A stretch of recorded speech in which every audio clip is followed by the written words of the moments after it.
이 시간 우리 하나님의 말씀은 창세기 12장입니다. 창세기 12장 1절서부터 9절 말씀까지 제가 봉독해 드리겠습니다. 여호와께서 아브라함에게 이르시되 너는 너의 고향과 친척과 아버지 집을 떠나 내가 네게 보여줄 땅으로 가라.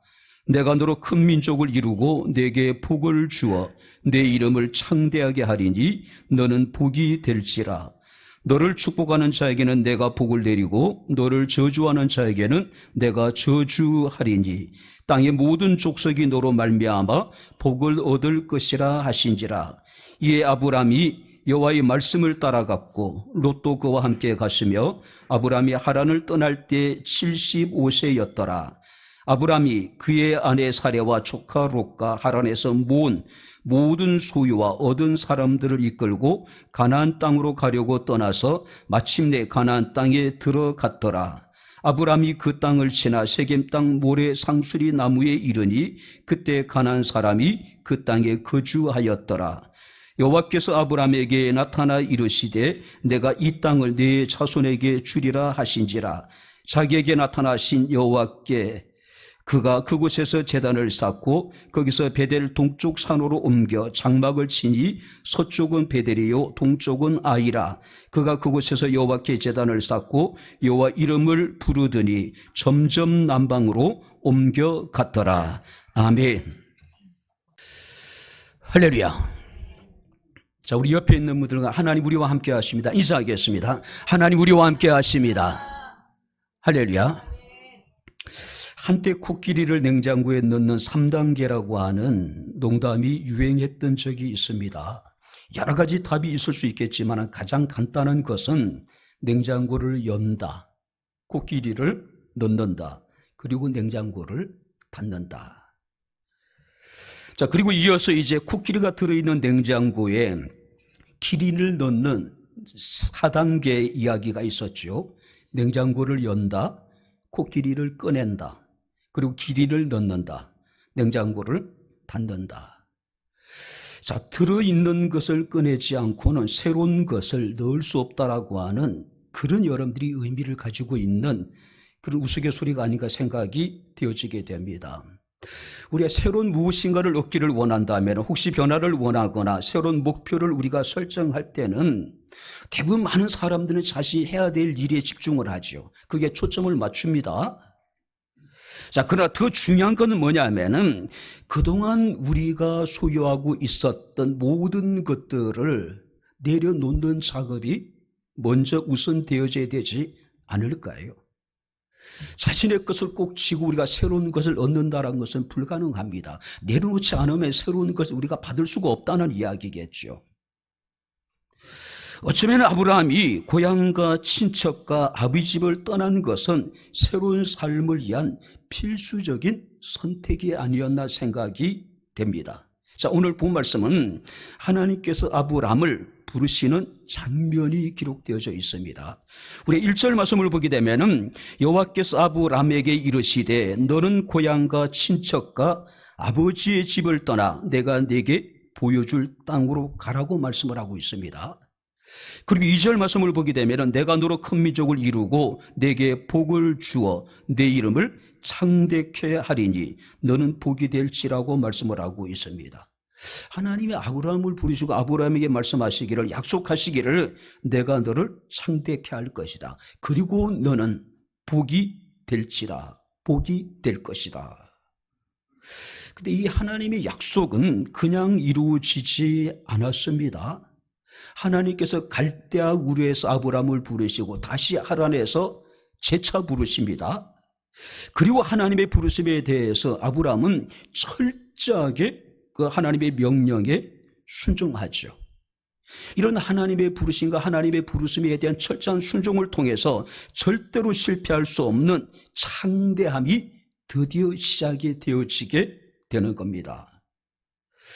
어쩌면 여러분들이 우리 인생은 단 한 번이라고 이야기를 하잖아요. 그의 삶을 창대케 하는 사람이 있는가 하면은 그의 삶 자체를 그냥 별 볼일 없는 삶으로 그렇게 여러분 살아가는 사람들도 있을 것입니다.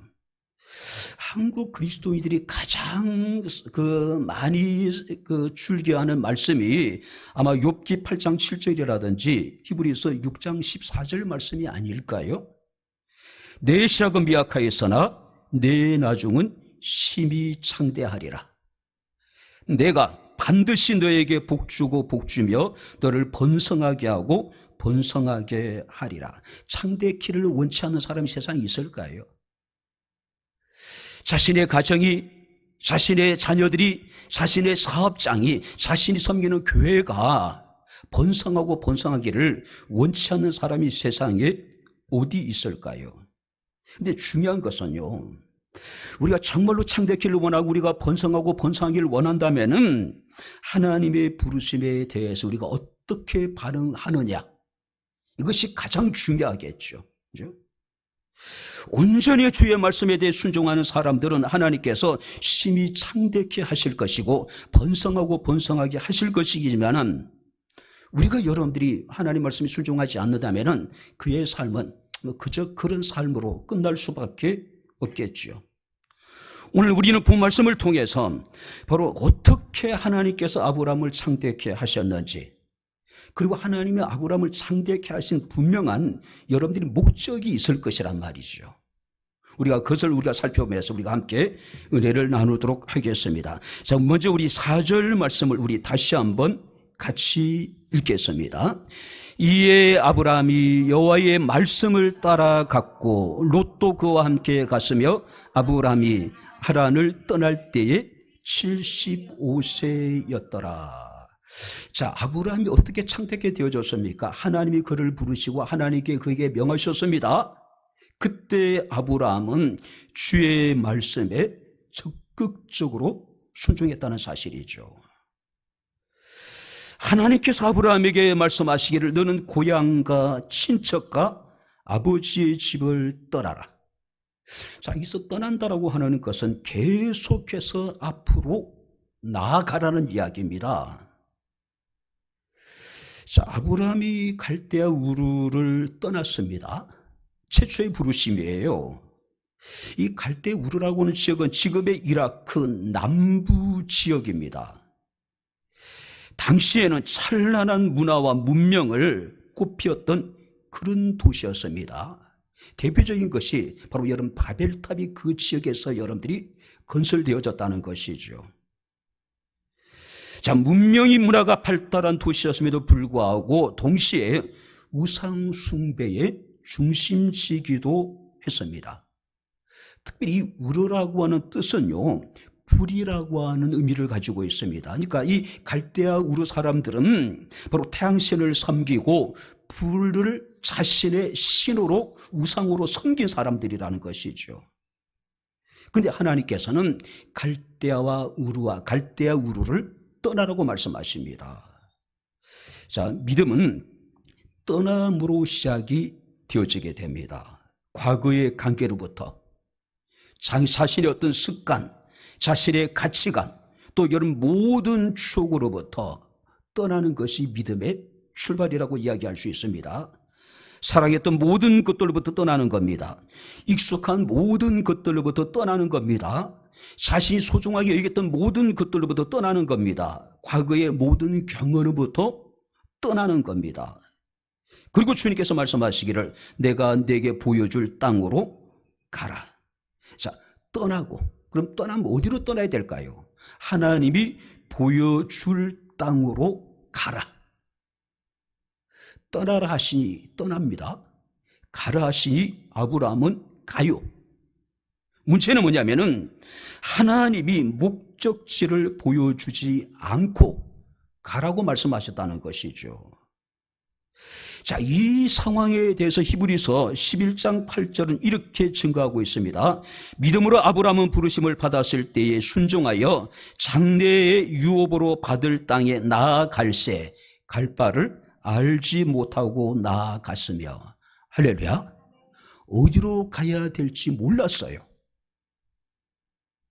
지금까지 한 번도 다녀본 적이 없는, 전혀 여러분들이 모든 것이 불확실한 그 길을 지금 아브라함은 걸어갔다라고 여기에 말씀을 하고 있습니다.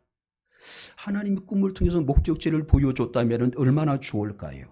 근데 하나님은 분명히 아브라함에게 여러분들이 그를 인도하고자 하는 여러분들이 가나안 땅에 있었습니다. 근데 여러분들이 아브라함이 가나안 땅에 이르기까지 하나님께서는 방향을 제시해 주었지만 그것을 실제적으로 보여주지는 않았다는 것이죠. 왜냐하면 하나님이 친히 아브라함을 인도하실 것이기 때문에 그렇다는 것이죠. 우리가 창세기 375장 1절을 보게 되면 나는 갈 길 모르니 주여 인도하소서, 어디 가야 좋을지 나를 인도하소서, 아무것도 모르니 나를 가르치소서, 어찌해야 좋을지 나를 가르치소서. 주가 우리를 인도하실 것이고, 할렐루야, 주가 우리를 가르쳐 줄 터이니 너희는 갈 바를 알지 못하지만 아브라함과 같이 가라는 이야기입니다. 75세였다라고 이야기를 합니다. 75년 동안 뿌리를 내리고 살아왔던 정든 고향입니다. 친척들이 머무고 있는 곳입니다. 아버지의 집을 떠나야 돼요. 자, 지금까지 이것들은 이 아브라함에게 익숙했던 여러분들이 과거형입니다. 근데 하나님께서는 내가 내게 지시할 땅으로 가라. 이것은 미래형이에요. 경험한 적이 없는 모든 것이 불확실한 그런 여러분들이 길이라고 하는 것이죠. 자, 그럼에도 불구하고 아브라함은 철저하게 하나님의 말씀에 순종했다라고 하는 사실이죠. 우리가 창세기 26장 5절 말씀을 보게 되면은 하나님께서 아브라함을 축복하신 이유에 대해서 이렇게 설명합니다. 이는 아브라함이 내 말을 순종하고 내 명령과 내 계명과 내 율례와 내 법도를 지켰음이라. 할렐루야. 여러분들이 하나님의 말씀, 하나님의 명령, 하나님의 계명, 하나님의 율례, 하나님의 법도와 비슷비슷한 이야기지 않아요. 보통 성경에 여러분들이 같은 단어, 비슷한 단어를 두 번 반복하는 것은 최상급을 말하는 거예요. 그런데 지금 여기서 순종, 명령, 계명, 율례, 법도 5번을 지금 반복하고 있는 거예요. 아브라함이 얼마나 하나님에 대해서 철저하게 순종했는가를 지금 우리에게 보여주고 있는 겁니다. 떠나라 하시니 떠나요. 그리고 어디를 가라 하시니 갈 바를 알지 못했지만은 순종했다는 것이죠. 그렇다면 이 아브라함의 창대함은 어디서 왔습니까? 하나님의 부르심과 하나님의 명령과 이에 대한 아브라함의 철저한 순종. 이것이 아브라함에게 주어진 상급이 아니었을까요? 우리가 복음서에 보게 되면은 예수님을 따랐던 제자들의 공통된 모습이 기록되어 있습니다. 우리가 모든 것을 버리고 주를 따랐나이다. 예수를 따랐던 사람들의 공통된 모습이 뭐냐면 그들은 자신의 모든 것을 다 버리고 주님을 따랐대요. 이것을 내려놓지 못한 사람, 이것을 버리지 못한 사람은 결코 주를 따를 수가 없었다는 것이죠. 부자 청년의 이야기가 나옵니다. 이 부자 청년은 정말로 경건했던 사람이었던 것 같습니다. 부자고 관리고 또 여러분들이 젊은 청년이었습니다. 모든 것이 다 완벽했던 사람이에요. 그리고 그에게는 영적인 여러분들이 고민도 있었습니다. 내가 무엇을 하여야 영생을 얻을 수 있을까? 예수께서 말씀하시죠. 계명을 지키라. 내가 어렸을 때부터 계명을 지켰습니다. 너에게 한 가지 부족한 것이 있으니 너의 소유를 팔아서 가난한 자에게 나눠주고 너는 나를 따르라.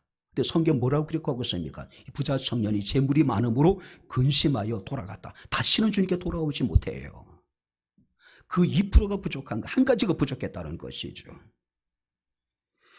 주의 제자들은 모든 것을 버리고 주님을 따랐나이다. 이에 대해 주님께서 말씀하십니다. 나와 복음을 위하여 집이나 형제나 자매나 어머니나 아버지나 자식이나 전토를 벌인 자는 현세에 있어서 집과 형제와 자매와 어머니와 자식과 전토를 100배나 받되 박해를 겸하여 받고 내세 영생을 받지 못할 자가 아무도 없다. 우리는 하나님의 상급을 바라봅니다. 모든 사람들이 다 상대키를 사모하고 있습니다. 문제는 뭐냐면은 우리가 그렇게 간절히 사모하는 것만큼 얻지 못한다는 것이죠. 이유가 무엇일까요? 우리의 순종이 온전한 순종이 아니라는 것이죠. 절대적인 순종이 아니라는 겁니다. 부분적인 거예요. 말씀대로 순종하지 않고 자기 기준대로 신앙생활을 합니다. 모든 여러분들 우리가 섬김도 그렇고 여러분들 우리가 하나님 앞에 드림도 마찬가지죠. 자, 부분적으로 순종하다 보니까 받아야 될 복을 온전히 우리가 받지 못할 때가 많고 우리가 누려야 될 축복이 여러분들이 곁길로 새는 경우가 많이 있단 말이죠. 저는 백향목교회 모든 성도들이 복을 받기를 원합니다. 할렐루야. 창대하게 되기를 원합니다. 할렐루야. 그러기 위해서는요, 복을 우리가 사모하는 것만큼 철저하게 우리가 순종해야 되지 않을까요? 아브라함의 축복, 이삭의 축복, 야곱의 축복을 우리가 여러분들이 원합니다. 그런데 아브라함과 같은 이삭과 같은 야곱과 같은 믿음이 있는가, 순종이 있는가 한번 생각해 봐야 되지 않을까요? 하나님께서 아브라함에게 약속하십니다. 내가 큰 민족을 이루게 될 것이고 복을 받게 될 것이고 내 이름이 창대하게 될 것이고 그리고 너는 복이 될 것이다. 복이 될 것이다. 이런 복을 외면할 수 있는 사람이 세상에 어디 있을까요?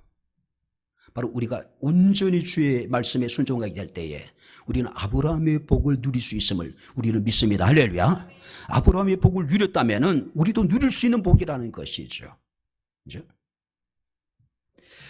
두 번째 우리가 생각해 볼 수 있는 것은 우리 4절 말씀 우리 다시 한번 보겠습니다. 이에 아브라함이 여호와의 말씀을 따라갔고 롯도 그와 함께 갔으며 아브라함이 하란을 떠날 때 75세였더라. 아브라함의 믿음의 근거가 무엇이었을까요? 성경이 이렇게 기록하고 있습니다. 여호와의 말씀을 따라갔고. 할렐루야.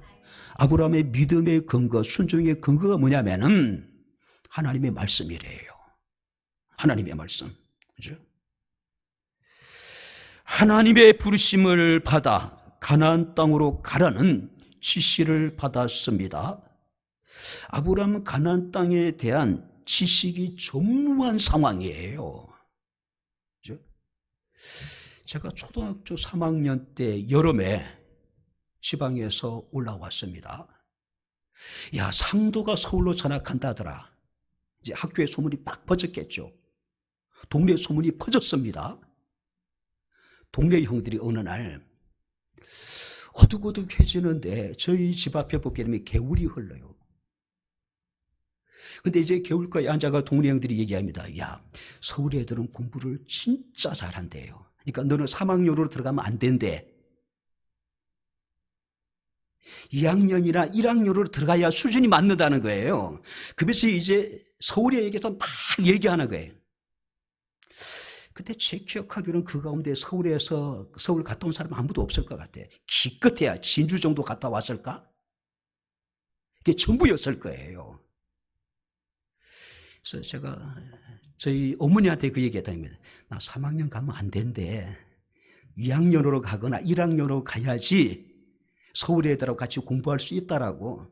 그러니까 서울에 대해서 엄청 많은 얘기 안 하니. 근데 이제 이분들 석양이 붉은 이렇게 이제 그 석양 서쪽에 석양이 물들었습니다. 그래서 막 자랑하는 거예요. 야, 저게 왜 빨간지 아냐고. 어떻게 알아요? 진주에 전기불이 들어와가지고 저쪽이 빨갛다라고 이제 막 설명을 하는 거예요. 서울에 갔다 오지 않은 건 그 친구들이나 그 형들이나 저랑 별반 다를 것이 없걸라요. 그러니까 얼마나 두려웠겠어요. 그죠? 난 3학년인데 3학년 들어가면은 공부 못 따라가니까 2학년 되거나 1학년으로 들어가야지 된다 그러고 막 서울에 대해서 막 얘기하는데 여러분들이 아브라함은 이 이상의 두려움이 아니었을까요? 성경 이렇게 기록하고 있습니다. 갈 바를 알지 못하고 그곳이 어딘지도 모르겠고 또 어디로 가야 될지도 알 수 없는 상황. 근데 우리가 사도행전 7장에 보게 되면은 아브라함에 대한 스데반의 여러분들이 증언이 나옵니다. 한번 들어보시기 바랍니다. 우리 조상 아브라함이 하란에 있기 전에 메소포타미아에 있을 때, 여기서 메소포타미아라고 하는 것은 갈대 우르입니다. 지금 이라크를 말하는 거예요. 영광의 하나님이 그에게 보여 이르시되 내 고향과 친척을 떠나 내가 내게 보일 땅으로 가라 하시니 아브라함이 갈대아 사람의 땅을 떠나 하란에 거했다. 자, 먼저 그가 갈대아 우르를 떠납니다. 지금 이라크는 남부 지역이에요. 그리고 하란까지는 최소한 1000km 이상 되는 먼 길이에요. 여러분 중동 지도를 보게 되면은 여러분들이 반달, 그 초생달 이렇게 모양의 그 지역이 나옵니다. 여러분들이 중동 나라 국가들 지도를 보게 되면 그 국기를 보면 초생달이 많이 나오지 않아요. 그 지역을 여러분들이 나타내는 거예요. 그리고 하란까지 오는데 이 하란은 이 갈대아 사람들과 가나안 사람들의 어떤 국경 지역이에요. 75세 아브라함이 하나님의 부르심을 받고 하란한 땅까지 이르게 됩니다. 그 1000km 이상이 될 것 같아요. 제가 지도를 펴서놓고 보니까. 그리고 하란과 가나안 땅까지 거리가 480km예요. 그렇다면 아브라함은 갈대우르에서 가나안 땅까지 입성하는 그 길이 아마 1500km가 넘는 어마어마한 먼 거리였단 말이죠. 그렇죠? 근데 문제가 생겼습니다. 잘 왔는데 하란에서 그 아브라함의 아버지 데라로 인해 가지고 발이 묶여버려요. 얼마 동안 있었는지 우리가 알 수가 없습니다. 이 데라가 아무래도 이제 아브라함이 75세 이상이라면은 그 100세가 넘었을 가능성이 있겠죠. 아들을 따라서 고향을 떠나서 하란이라고 하는 곳에까지 왔지만은 이제는 이 국경을 넘어가야 돼요. 근데 주저했던 것 같습니다. 난 죽어도 건너갈 수 없다라고 하면 얘기했던 것 같아요. 왜냐하면 이 데라의 뜻이 뭐냐면은 지연하다, 지체하다는 뜻을 가지고 있어요. 결국은 아브라함은 자신의 아버지였던 데라로 인해 가지고 하나님께서 그에게 약속하신 그 땅에 이르는 과정에서 적지 않은 시간들이 지연되고 지체가 되게 됩니다. 연세가 들면은요, 대부분 객지생활을 하다가도 고향으로 가고자 하잖아요. 기소 본능이라는 게 있잖아요. 그리고 이 하란이란 뜻 역시도 낭비하다는 뜻을 가지고 있습니다. 허비하다는 뜻을 가지고 있어요. 그러니까 이 하란에서 아브라함이 일정 기간 동안에 적지 않은 시간을 낭비하고 허비했던 것 같습니다. 그런데 성경 이렇게 기록하고 있습니다. 그의 아버지가 죽음에 하나님이 그를 거기에서 너희 지금 사는 이 땅으로 옮겼다. 갈대우르를 떠나서 하란에까지 이르게 되는데 하란에서 아버지로 인해 가지고 적지 않은 시간을 허비합니다. 낭비합니다. 지체를 해요. 그리고 아버지가 죽고 나서 드디어 아브라함이 국경을 넘어와요. 가나안 땅에 들어왔다는 이야기죠. 때로는 어떤 이유로 인해 가지고 지체되기는 했습니다. 시간이 낭비되기도 했어요. 그래도 불구하고 아브라함은 철저하게 하나님의 말씀대로 순종했다는 것이죠.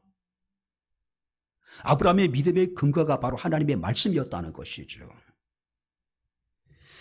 우리가 요한복음 4장 46절부터 54절 말씀을 보게 되면은 가나안 땅에 예수께서 가셨을 때에 가버나움에 사는 왕의 신하가 40km를 달려서 가나에 계시는 예수님을 찾아와요. 아마 실성한 사람처럼 미친 듯이 가버나움에서 가나로 달려왔을 겁니다. 왜냐하면 그 아들이 병이 들어 죽게 되었어요.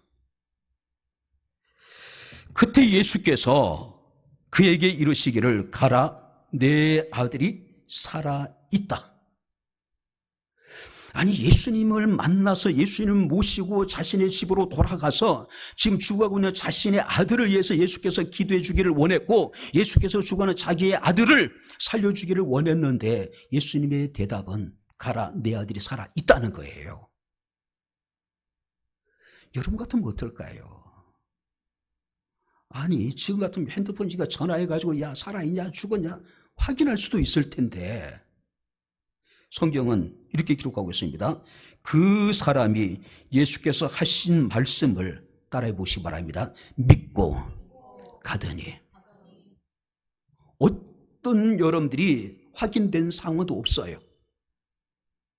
무엇인가 자신의 아들이 지금 살아있다라고 할 만한 증거가 없어요. 왜냐하면은 막 거칠게 숨을 몰아쉬고 있는 주가는 자신의 아들을 보고 지금 왔는데 40km를 달려왔다면은 여기서 여러분들이 서울시청까지 정도 거리가 되지 않을까요?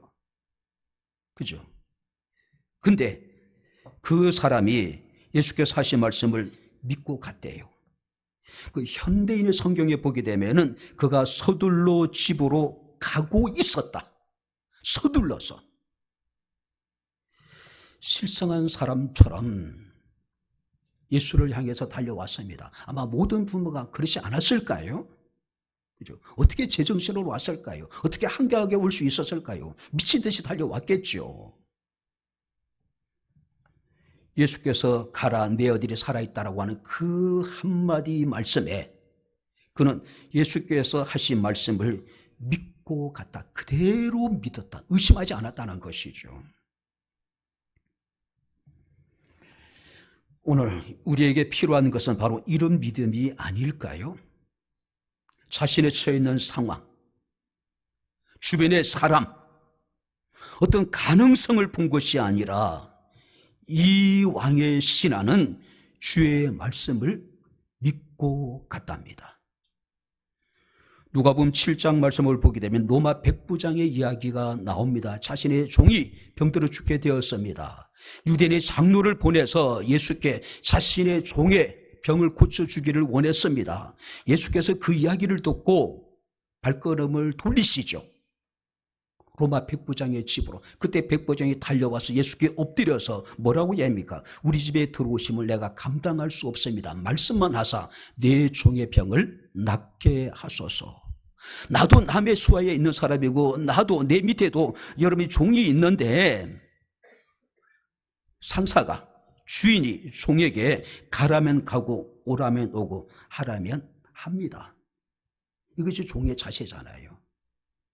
어쩌면 이것이 그리스도인의 여러분들이 삶의 모습이 되지 않을까요? 한번 따라해 보시기 바랍니다. 가라면 가고 오라면 오고 하라면 하나이다. 할렐루야. 우리가 예수를 주로 부른다면은 그가 우리의 주님이라면은 우리는 그의 것이잖아요. 그의 종이잖아요. 예수께서 가라면 가는 겁니다. 오라면 오는 겁니다. 하라면 하는 거예요. 아무런 구원의 여망이 사라져버린 절체절명의 위기 속에서 알렉산드리아 호를 탔던 사도 바울은 그날 밤에 하나님의 음성을 듣게 됩니다. 그친 풍랑에 두려워 떠는 276명의 승선한 여러분들이 사람들에게 이르기를 뭐라고 얘기합니까? 여러분 안심하십시오. 하나님의 사자가 어젯밤에 내 곁에 서서 말하되 모든 사람을 지켜주시겠다고 하셨습니다. 나는 하나님을 믿습니다. 내게 말씀하신 그대로 될 줄 믿습니다. 하나님을 믿습니다. 어떤 것을요? 내게 말씀하신 그대로 되리라고 나는 하나님을 믿습니다. 스티브 도나휴라고 하는 분이 쓴 사막을 건너는 6가지 방법, 이란 책이 있습니다. 첫 번째 방법이 뭐냐면은 사막을 건널 때는 지도를 따르지 말고 나침판을 보라. 사막의 지형은요 수시로 변해요. 그죠? 그러니까 지도를 보고 사막을 걷는다는 것만큼 위험한 일은 없어요. 바람이 불면 지형이 바뀌어요. 그런데 나침판은 바람이 불든 비가 오든 눈이 오든 한쪽 방향을 가리킨다는 거예요. 어디를 가고 무엇을 해도 나침판은 변함이 없습니다. 그죠? 그래서 사망을 건너기 위해서는 지도를 보는 것이 아니라 나침판을 보라고 이야기를 합니다. 우리 인생의 나침판은 누구일까요? 우리 인생의 여러분 나침판은 무엇일까요? 시편 119편 105절에 시인은 노래합니다. 주의 말씀은 내 발의 등이요 내 길의 빛이니이다. 할렐루야. 오직 하나님의 말씀이 우리 인생의 나침판이 되었다는 것이죠. 어떤 대형교회 목사님이 뭐라고 얘기하든, 어떤 신학자가 무슨 얘기를 하든, 어떤 세상에 유명한 사람들이 무슨 얘기를 하든, 오직 우리는 하나님의 말씀이 우리의 믿음의 근거가 되어야 된다는 것이죠. 오직 하나님의 말씀이. 그죠? 뿐만 아니라 여러분들이 아브라함이 창대케 되어졌던 여러 가지 이유가 있는데 또 하나가 있습니다. 우리 한번 7절을 보겠습니다. 7절 같이 읽겠습니다. 여호와께서 아브라함에게 나타나 이르시되 내가 이 땅을 네 자손에게 주리라 하신지라. 자기에게 나타나신 여호와께 그가 그곳에서 제단을 쌓고. 8절을 더 같이 읽겠습니다. 거기서 베델 동쪽 산으로 옮겨 장막을 치니 서쪽은 베델이요 동쪽은 아이라. 그가 그곳에서 여호와께 제단을 쌓고 여호와 이름을 부르더라. 하나님의 부르심과 하나님의 명령에 대해서 아브라함은 철저히 순종합니다. 그의 믿음의 근거는 하나님의 약속의 말씀입니다. 그리고 그는 어디를 가든지 여호와께 제단을 쌓고 여호와 이름을 부르더라. 할렐루야. 자, 여기서 아브라함은 가는 곳곳마다 여호와께 제단을 쌓았다. 오늘날 표현하면은요, 하나님께 제사를 예배를 드렸다는 거죠. 예배를 드렸다. 그죠? 아브라함이 말씀을 따라서 가나안에 도착했지만은 현실은 녹록지 않았습니다. 우리가 6절 말씀을 보게 되면은 그때 가나안 사람이 그 땅에 거주하였더라. 하나님이 내게 줄 땅이라고 해서 왔는데 이미 그곳에는 주인이 있어요. 강력한 가나안 사람들이 그곳에 이미 뿌리를 내리고 살아가고 있었습니다. 여러분들 그때 가나안 사람이 그 땅에 거주했다. 굉장히 긴장되는 상황이에요. 아니 이것을 영화로 또 드라마로 만든다면 이 상황은 아브라함에게 충격이에요. 아니 아무도 없는 줄 알고 그냥 가면 그 땅을 내가 얻게 될 줄 알았는데 강력한 가나안 족속이 그 땅에서 진을 치고 있다? 두려움이죠. 충격이죠. 그죠? 그들이 도착한 곳은 세겜이라고 하는 곳입니다. 가나안의 중심부예요. 그런데 그곳엔 이미 가나안 족속이 있었다. 하나님의 약속과 현실 사이에 엄청난 괴리가 지금 나타난 거예요. 아니 이미 싹 청소를 해주든지 썰어주든지 편안히 들어와서 살게 해줘야 되는데 어라? 가난 사람들이 있네. 하나님의 약속과 지금 이 아브라함이 닥친 현실의 괴리를 우리가 지금 볼 수 있는 것이죠. 더더욱이 9절에 보니까 남방은 건조한 광야 지역이에요. 사람이 살기에 적합하지 않는 척박한 지역입니다. 그래도 불구하고 아브라함이 여호와를 위하여 단을 쌓았더라. 할렐루야.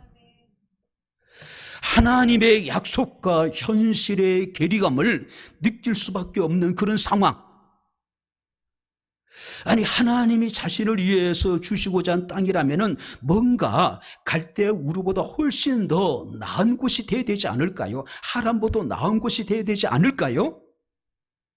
아브라함이 지나온 길은 여러분들 초생달 지역입니다. 이 초생달 지역 자체는 이 중동 지방의 가장 비옥한 곳이 초생달 모양으로 그려져 있는 거예요.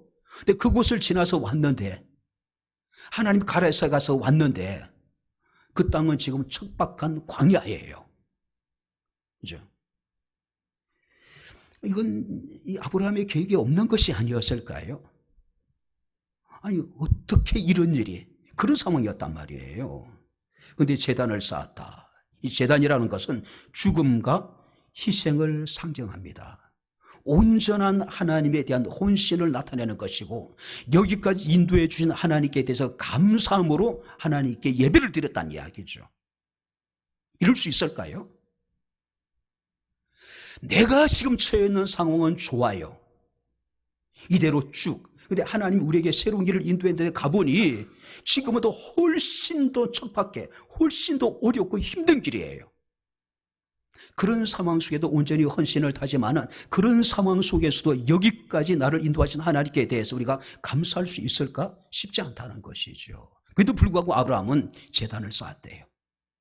하나님께 감사하고 온전히 하나님께 헌신하기를 그가 결단했다는 이야기죠.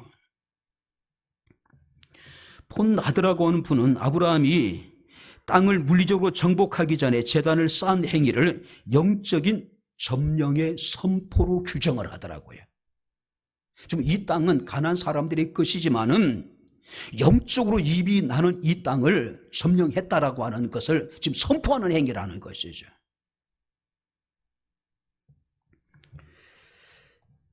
갈대우르에서 하란까지 1000km가 넘습니다. 하란에서 가나안까지 480km예요. 오면서 기대가 있었을 겁니다. 그래도 하나님이 나를 인도하시는 길이, 내게 허락하신 곳이니 이 아브라함은 설마 이런 곳이라고 상상이나 했을까요? 그렇죠?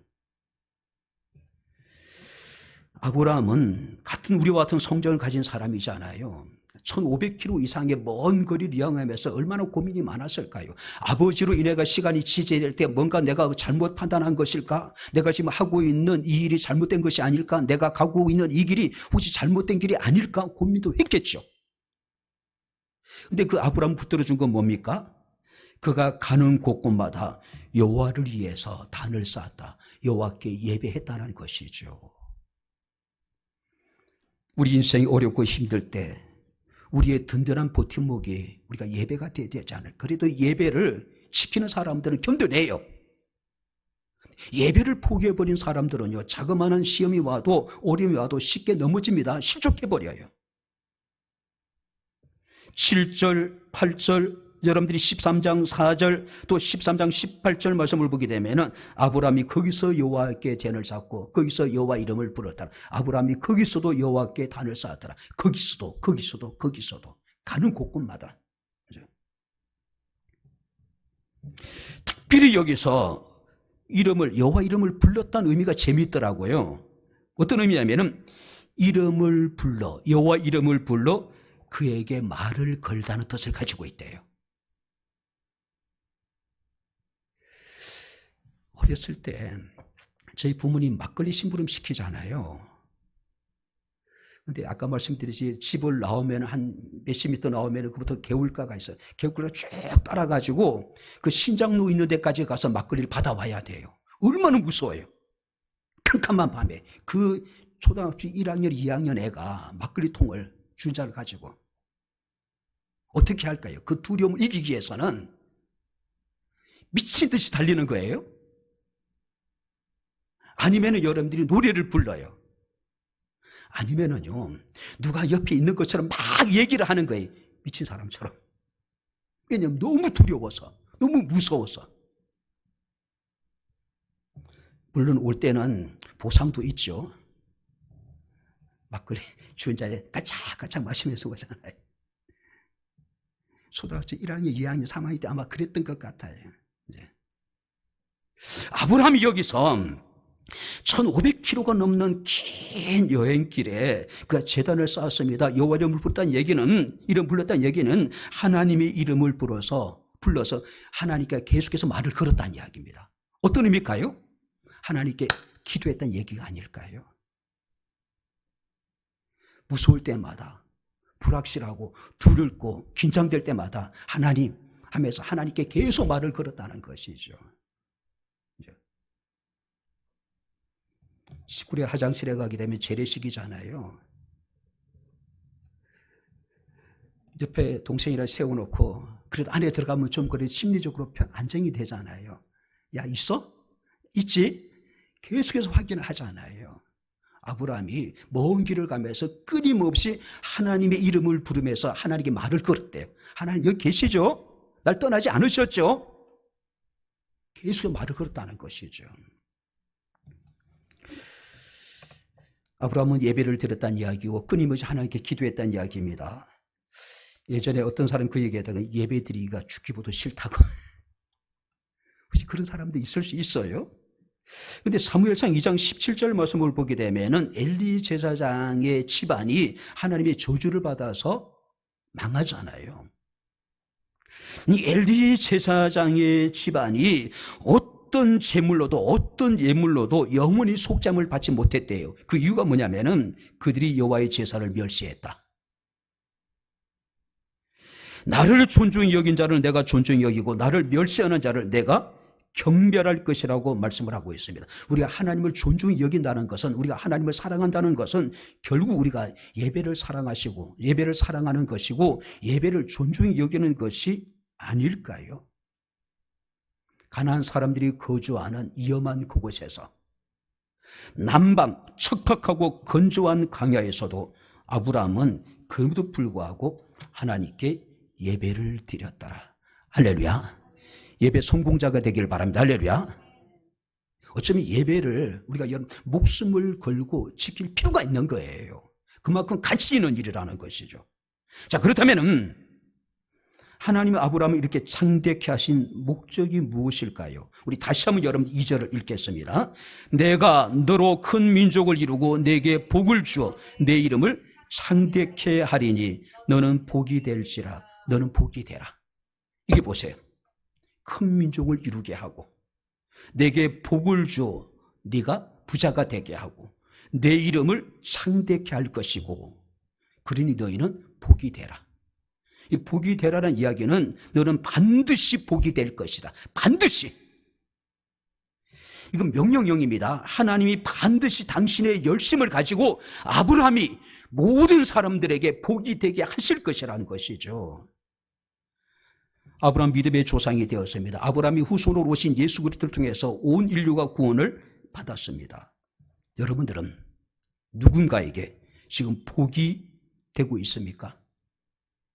어떤 사람은 짐이 되는 사람도 있고 걸림돌이 되는 사람도 있고 화가 되는 사람도 있고 또 어떤 사람은 다른 사람들에게 재앙적인 인물이 되는 사람들도 있습니다.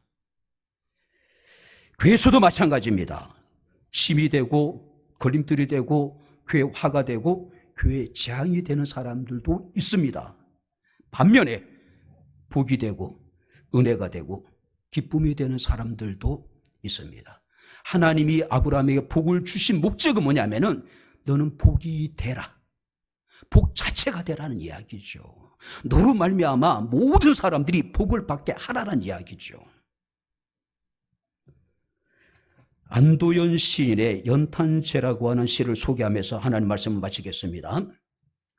연탄재 함부로 발로 차지 말라. 너는 누구에게 한 번이라도 뜨거운 사람이었느냐? 자신의 몸뚱아리를 다 태우며 뜨끈뜨끈한 아랫목을 만들었던 저 연탄재를 누가 발로 함부로 찰 수 있는가? 자신의 목숨을 다 버리고 이제 하얀 껍데기만 남아있는 저 연탄재를 누가 함부로 발길질할 수 있는가? 나는 누구에게 진실로 뜨거운 사람이었던가? 저는 이 부분이 굉장히 감동적입니다. 너는 누구에게 진실로 뜨거운 사람이 되었던 적이 있는가? 하나님 아브라함의 복을 주신 이유는 모든 사람들에게 복이 되라고 말씀을 하고 있습니다. 진실한 복이 되라고 지금 말씀을 하고 있습니다.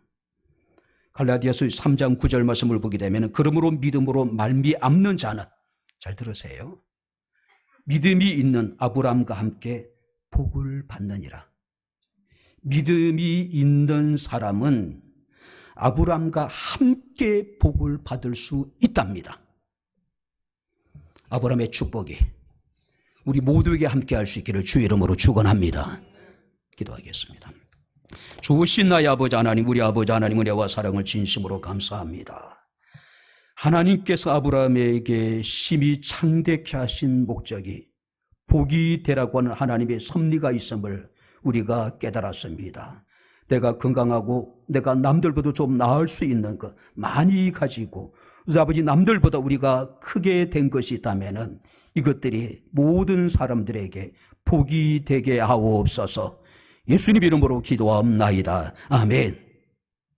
이제는 우리 주 예수 그리스도의 은혜와 하나님의 크신 사랑과 성령님의 교통 교제내제 충만 역사 인도하심이 하나님께서 주시는 창대한 복을 누리며 창대한 복으로 말미암아 세상에 복이 되기를 원하는 백향목교회 사랑하는 모든 성도들 머리머리 위에 저들의 가정과 직장과 사업장과 이 교회와 이 나라 이 민족 위에 지금부터 영원토록 함께 있을지어다. 아멘.